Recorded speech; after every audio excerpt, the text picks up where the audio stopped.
ગુજરાતનો નાનકડો એવો જિલ્લો નર્મદા, જ્યાં ગરડેશ્વર તાલુકામાં કેવડિયા સ્થિત એકતાનગર ખાતે સરદાર વલ્લભભાઈ પટેલની 182 મીટર ઊંચી પ્રતિમા સ્થાપિત કરવામાં આવી છે, જ્યાં માં નર્મદા મૈયાનો પવિત્ર કિનારો છે અને સાથે સરદાર સરોવર ડેમની જ્યાં સ્થાપના થઈ છે, એવા આ પવિત્ર સંગમ સ્થાન ઉપર એકતાનું પ્રકાશ વર્ષ સરદાર વલ્લભભાઈ પટેલની 150મી જન્મ જયંતિ વર્ષના ઉપલક્ષમાં કરવામાં આવી રહ્યું છે। આ એકતા પર્વમાં ખૂબ જ સરસ રીતે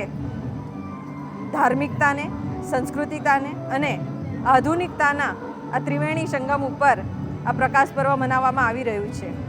ધર્મના વિવિધ અને સંસ્કૃતિના પણ વિવિધ એવા આયામો દ્વારા કે જ્યાંમાં નર્મદા મૈયાની પણ વાત છે,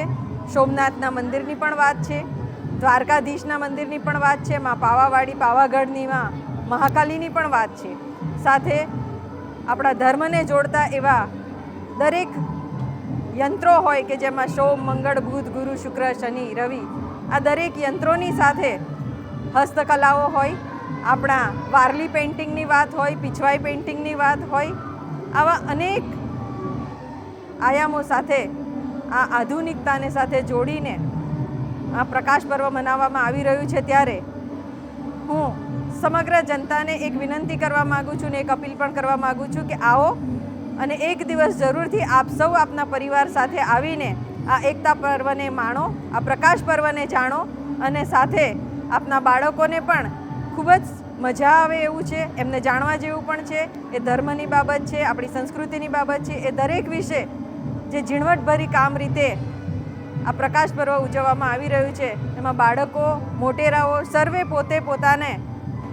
આ પ્રકાશ પર્વમાં ઓતપ્રોત થઈ જાય અને ખુશહાલી લઈને જાય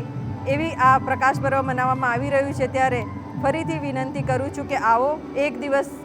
જરૂરથી આ પ્રકાશ પર્વમાં આપ સૌ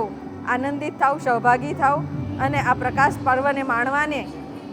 માટે આ એકતાનગર સ્થિત પ્રકાશ પર્વમાં જરૂરથી આવો।